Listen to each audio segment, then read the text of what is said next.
5ই আগস্টে যে বিপ্লব হলো, এই বিপ্লবের আগে চাঁদাবাজি করতো লালটু, এখন করে বল্টু, ঠিক কিনা? শুধু হাত বদল হয়েছে, এই হাতটা বদল হয়েছে। আগে ছিল এই হাত, এখন এই হাত, হাত বদল হয়েছে। কোনো জায়গাতে আমরা এটাও শুনি যে চাঁদার মাত্রা, চাঁদার পরিমাণ আরো বেড়ে গিয়েছে। কারণ কি? গত 15 বছর আমরা অনেক ক্ষুধার্ত ছিলাম, কি তাই না? অনেক পিপাসার্থ ছিল। ইসলামী আন্দোলন বাংলাদেশ আজকের গণসমাবেশ থেকে আমরা উদাত্তভাবে, কঠোরভাবে আমরা ঘোষণা করতে চাই, যে উদ্দেশ্যে ছাত্র জনতা গণ অভ্যুত্থানে যে বিপ্লব সৃষ্টি হয়েছে, যে বিপ্লবের নেতৃত্ব দিয়েছেন স্বয়ং পীর সাহেবুল চরমনাই, ইসলামী আন্দোলন বাংলাদেশের নেতাকর্মীরা যে কারণে এই বিপ্লবে সে স্বাধীনতা এনেছে, সেই বিপ্লবকে কখনো বেহাত হতে দেওয়া যাবে না। সম্মানিত উপস্থিতি, 1987 সাল থেকে ইসলামী আন্দোলন বাংলাদেশ তিলে তিলে, ছোট্ট করে হাঁটি হাঁটি পা পা করে আজকের এই অবস্থান।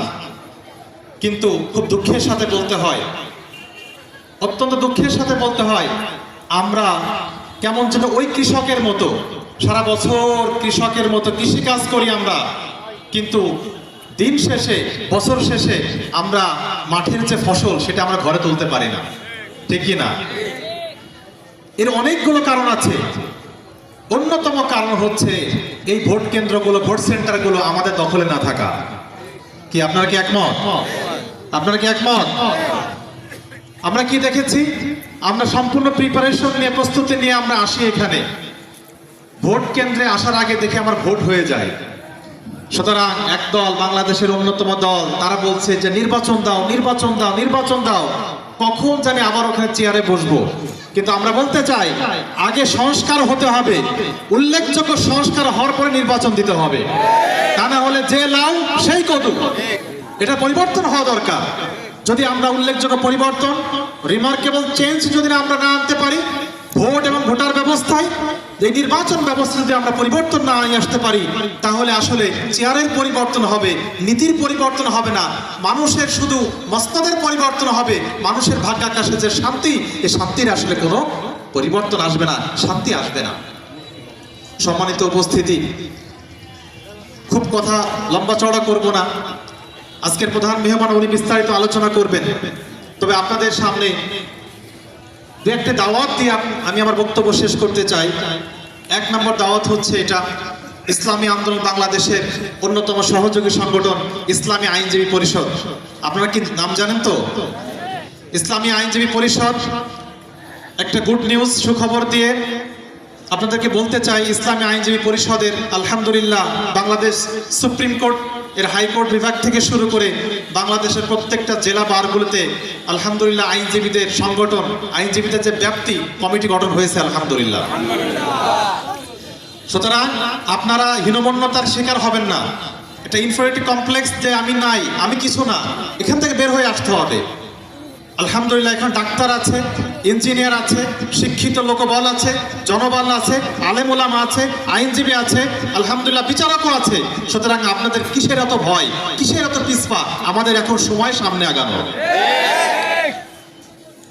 ইসলামী আইনজীবী পরিষদের কেন্দ্রীয় সম্মেলন করার জন্য আমরা বাংলাদেশ সুপ্রিম কোর্টের যে বার অ্যাসোসিয়েশন আছে, সেই বার অ্যাসোসিয়েশনের যে অডিটোরিয়াম, সেটা আমরা ভাড়া নিয়েছি। সেখানে হযরত পীর সাহেব হুজুর উপস্থিত থাকবেন আগামী 19 জানুয়ারি। পাশাপাশি এখানে ঘোষণা হয়েছে আমি ইসলামী যুব আন্দোলন বাংলাদেশের কেন্দ্র আইন ও দপ্তর সম্পাদক। সেখান থেকে আমরা আরো একটা দাওয়াত দিয়ে যাচ্ছি আজকের সুবরা ইউনিয়নবাসীকে, আজ সিদ্ধিবাসা ইউনিয়নের যে যুবকদেরকে দাওয়াত দিয়ে যাচ্ছি। আগামী 17 জানুয়ারি ঐতিহাসিক সোহরাওয়ার্দী উদ্যানে বিশাল যুব কনভেনশন অনুষ্ঠিত হবে।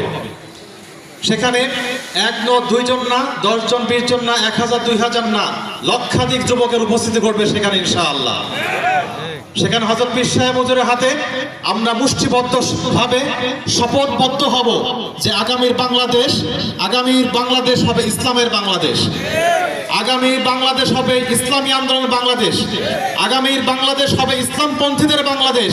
সুতরাং কোনো রক্তচোষা, কোনো ভোট খেকো আসলে কাউকে আমরা এই ভোট কেন্দ্রগুলোকে সহজে আমরা ছেড়ে দিতে পারি না। সম্মানিত উপস্থিতি, সর্বশেষ আর 1 মিনিট বা 2 মিনিটের মধ্যে কথা আলোচনা শেষ করব। এখানে যে ইউনিয়ন কমপ্লেক্স আছে, ইউনিয়ন পরিষদ আছে, পাশে মাদ্রাসা আছে, এই মাদ্রাসা নিচে দেখবেন যে কোনো বিল্ডিং ফাউন্ডেশন এটা গড়ার ক্ষেত্রে কিন্তু আসলে এর নিচে কিন্তু কিছু ইট থাকে না ভাই? ওই ইটগুলোকে এখন দেখা যায়? ইট দেখা যায় না। কিন্তু ইট যদি যেত, মাটির নিচে যদি না যেত, তাহলে কিন্তু এই বিল্ডিংটা হতো না। সুতরাং আজকে আমরা যারা আন্দোলন করছি, হয়তো আগামীতে আমরা হয়তো ইসলামী রাষ্ট্র ক্ষমতায় নাও দেখতে পারি, ইসলামী খেলাফত ব্যবস্থা আমরা নাও দেখতে পারি, কিন্তু আমরা আজকে থেকে ইট হয়ে যাব, আমরা ইট হব, আমরা ফাউন্ডেশন হব।